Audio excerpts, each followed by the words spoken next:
morning students. Today's in computers class we will read our next topic, that is derived data types. In the last class we had read C++ data types and types of data types. There are 4 types of data types: primitive, enumeration, derived and user defined.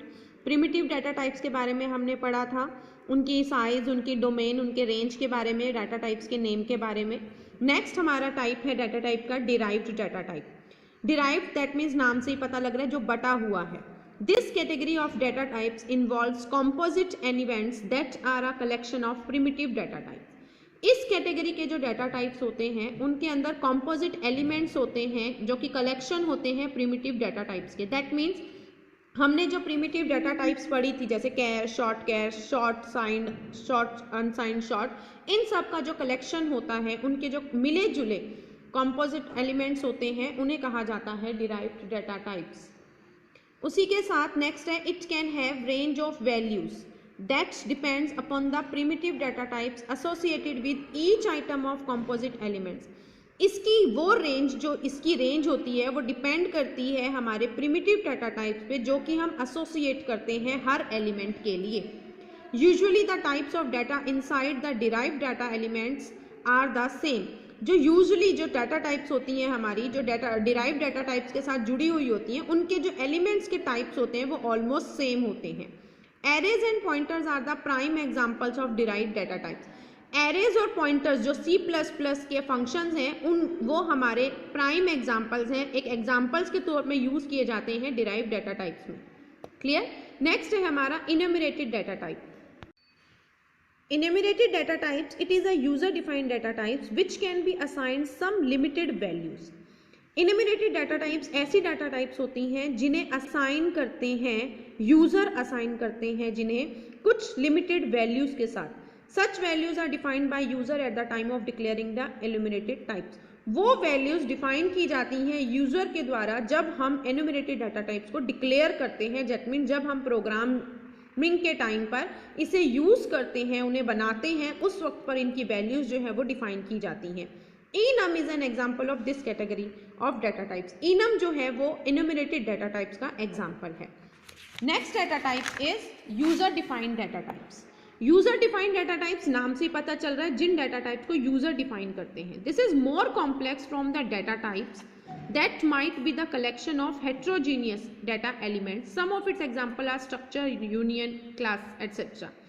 जो user defined data types है वो कह रहा है वो सबसे मुश्किल form है डाटा टाइप्स की, क्योंकि इसके अंदर कलेक्शन लिया जाता है हेट्रोजीनियस डाटा एलिमेंट्स का. Heterogeneous data elements that means जिन्हें हम हायरार्चिकल फॉर्म में इन्फॉर्म करते हैं, यानी कि जिनकी हम आगे पार्ट्स बना देते हैं. एक पार्ट हमने बनाया, उस पार्ट के अंदर सब पार्ट बनाया, उस सब पार्ट के अंदर सब पार्ट बनाया. जब ब्रांचेस में काम होता है तो उसे हम यूजर डिफाइंड डाटा टाइप्स कहते हैं. उनके एग्जांपल्स हमारे पास हैं structure, union and classes. Next topic है हमारा operators. Operators are defined as an entity that takes one और more operands and process it to generate a result.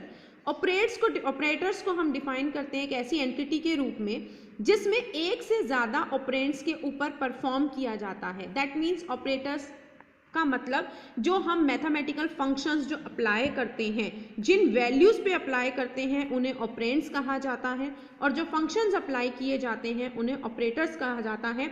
And process it to generate a result, और ये क्या करते हैं, result को generate करते हैं. ऑपरेटर्स के टाइप डिफाइन किए गए हैं कि how many types of operators there are. Firstly arithmetical operators, relational operators, logical operators, unary operators, assignment operators and conditional operators. These are the types of operators. Firstly, we have to discuss arithmetic operators. These operators are used to perform arithmetic operations like addition, subtraction, multiplication, division and modulus, remainder operations. नाम से पता चल रहा है arithmetic, यानी कि जो mathematical हमारे एडिशन, सब्ट्रैक्शन लाइक जैसे जो हमारे फंक्शंस अप्लाई होते हैं वो काम हमारा किस में किया जाता है, अर्थमेटिक ऑपरेटर्स में.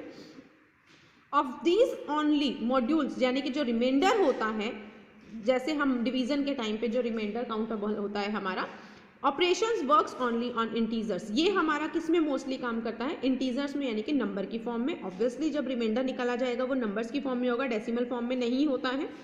Remaining operators can be used with both integer and floating point numbers. कह रहे हैं जो बाकी के जो हमारे ऑपरेटर्स हैं like multiplication, division, subtraction, addition, इन सभी को हम फ्लोट के साथ भी यूज कर सकते हैं, यानी कि डेसिमल वैल्यूज में भी एडिशन, सब्ट्रैक्शन, मल्टीप्लिकेशन हो सकता है। The following table shows the various arithmetic operators, ये हमें अर्थमेटिक ऑपरेटर्स दिखा रहे हैं इस टेबल के through. Plus is use to adding values, ये ऑपरेटर है हमारा प्लस, माइनस, डिवीजन, मल्टीप्लिकेशन। ये जो हमारा परसेंटेज साइन है ये हमारा मॉड्यूलस ऑपरेटर होता है जिसमें रिमाइंडर काउंट होता है। यहाँ साथ के साथ इसके एग्जाम्पल हैं एंड देयर यूज ऑफ है कि हमारे ऑपरेटर्स के क्या यूज है। Plus use for adding to values, minus use for subtraction to values, division is use for division, multiplication, ये जो स्टार का साइन होता है ये मल्टीप्लाई साइन होता है, is use for multiplication. And this is a modulus operator जिसके लिए हम यूज करते हैं रिमाइंडर को, अगर हमें निकालना होता है, उसे कैलकुलेट करना होता है, तो ये ऑपरेटर यूज होता है, इसे मॉड्यूलस ऑपरेटर कहा जाता है। क्लियर। नेक्स्ट है हमारा relational operator. These operators are use to compare two values, जब हमें दो वैल्यूज को आपस में कंपेयर करना होता है, उनकी तुलना करनी होती है, तो रिलेशनल ऑपरेटर्स यूज किए जाते हैं। These operators always return either true और false according to the condition. जब हमने कंडीशन लगाई है, वैल्यू निकाली है, हमने उनका कंपैरिजन किया है, या तो वैल्यू ट्रू होगी जो हमारा आउटपुट निकलेगा, या आउटपुट जो निकलेगा वो फॉल्स होगा, उसी बेस पर हम उसे रिलेशनल ऑपरेटर्स कहते हैं। The following table shows the relational operators, आपकी ये टेबल रिलेशनल ऑपरेटर दिखाती है। ये साइन आपका लेस देन का, ये लेस देन और इक्वल टू, जब हम ये ऑपरेटर लगाएंगे मतलब जो वैल्यू हमारी है वो लेस देन, या तो जो नंबर हमने डिफाइन किया उससे लेस देन होगी या उसके इक्वल होगी। ये हमारा ग्रेटर देन, जो वैल्यू हमने कंपेयर किए, जैसे मैथमेटिक्स में हम कंपेयर करते हैं लेस देन ग्रेटर देन का साइन लगाते हैं, सेम ये हमारे हैं। यहाँ जो ये डबल इक्वल का साइन है इसे हम इक्वल टू का साइन कहते हैं, जब हम इक्वल वैल्यूज को डिफाइन करते हैं, कंपेयर करते हैं। ये हमारा साइन होता है नॉट इक्वल का, यानी ये वैल्यू नहीं है, बाकी कोई भी वैल्यू हो सकती है। क्लियर। नेक्स्ट है हमारा logical operators. The logical operators are used to compare more than one relational expression, then also return either true or false according to the conditional. Logical operators में compare की जाती हैं दो या दो से ज़्यादा expressions को, जैसे कि हम दो conditions रखते हैं कि एक ये काम भी होना चाहिए और दूसरा काम भी होना चाहिए, तो वो जो और की कंडीशन होती है, यानी कि दोनों कंडीशंस जब हमारी फुलफिल होंगी तब हमारा रिजल्ट जनरेट होगा। या की कंडीशन होती है कि दोनों कंडीशंस में से कोई एक कंडीशन फुलफिल होगी तो रिजल्ट जनरेट होगा, उस केस को हम बोलते हैं logical operators. The following table shows the logical operators, आपकी ये टेबल लॉजिकल ऑपरेटर्स को डिस्प्ले करती है। ये जो साइन लगा होता है इसे हम एम्परसेंड साइन कहते हैं। डबल एम्परसेंड का साइन लगता है जिसे लॉजिकल एंड ऑपरेटर कहा जाता है। जैसे कि A condition and B condition, जब ये दोनों ट्रू होंगी तब ये काम हमारा रिजल्ट जो है वो प्रोड्यूस होगा, ये कंडीशन हमारी फुलफिल होनी चाहिए। ये हमारा और का साइन होता है, और ऑपरेटर इसे कहा जाता है, यानी कि एक ए या बी, इसमें बोला जाएगा या तो ए फुलफिल होगी या बी फुलफिल होगी। नेक्स्ट है हमारा नॉट, इसे लॉजिकल नॉट ऑपरेटर कहा जाता है। Use to reverse the logical state of its operand, if a condition is true then logical not operator will make false. कह रहे ये नहीं होनी चाहिए बाकी कुछ भी हो, नहीं के केस में ये नॉट का ऑपरेटर आ गया। क्लियर। नेक्स्ट है यूनरी ऑपरेटर। यूनरी ऑपरेटर के लिए the operator that are used with only one operand, जिसके लिए सिर्फ एक ऑपरेंड की जरूरत होती है, उन्हें यूनरी ऑपरेटर कहा जाता है। The plus sign and minus sign are called unary. जो हमारे यूनरी ऑपरेटर्स के अंदर साइन आते हैं, एक प्लस का साइन और एक माइनस का साइन, जैसे हम पॉजिटिव नंबर्स और नेगेटिव नंबर्स को लेते हैं, वो हमारे यूनरी ऑपरेटर्स होते हैं कंप्यूटर्स में। नेक्स्ट है असाइनमेंट ऑपरेटर। असाइनमेंट मतलब किसी की वैल्यू को फिक्स करवाना, उसमें वैल्यू इनपुट करवाना। जैसे हमने कल आइडेंटिफायर्स पढ़े थे तो उसमें वेरिएबल्स के नेम थे, उन नेम में वैल्यू को डिफाइन करवाना, उससे बोला जाता है असाइनमेंट। तो जिन साइन के थ्रू उसे असाइन करवाया जाता है उसे बोला जाता है assignment operator. The assignment operator is use for assigning a values to a variable. This operator takes the expression on its right hand side and places into the variable of its left hand side. That means assignment operator, ये जो single equal का sign होता है इसे assignment operator कहा जाता है, और इक्वल टू के लिए हम डबल इक्वल का साइन लगाते हैं। जब जैसे ये एग्जाम्पल दिया गया है m is equals to 5, that means m हमारा एक वेरिएबल का नेम है और इसकी वैल्यू हमने फिक्स कर दी है 5, यानी कि जहां जहां प्रोग्राम में m यूज होगा दैट मीन्स उसकी वैल्यू 5 लेगा।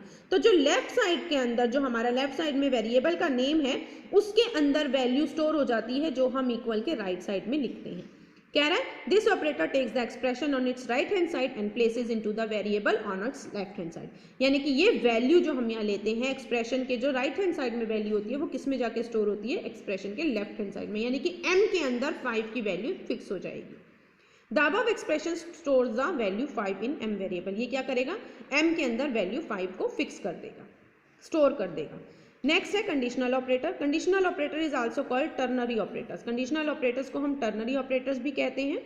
The syntax of conditional operator, conditional expression 1, ये जो हमारा क्वेश्चन मार्क का सिंबल होता है इसे हम बोलते हैं इफ। अगर हमारी ये कंडीशन सही है तो एक्सप्रेशन 1 फॉलो कर दें, जो कॉलन का साइन है इसे एल्स कहा जाता है, नहीं तो एक्सप्रेशन 2 को सॉल्व करें। ये हमारे कंडीशनल ऑपरेटर होते हैं।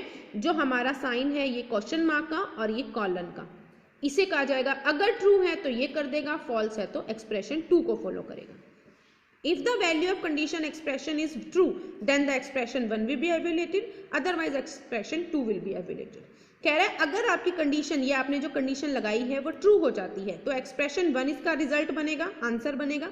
अदरवाइज नहीं तो अगर ये कंडीशन हमारी फॉल्स हो जाती है तो एक्सप्रेशन 2 इसका रिजल्ट बनेगा। होप ऑपरेटर्स आपको क्लियर हैं। आज का आपका होमवर्क यही है कि आपको ये सभी ऑपरेटर्स रीड करने हैं और इन्हें लर्न करना है with their signs and their operators. Thank you.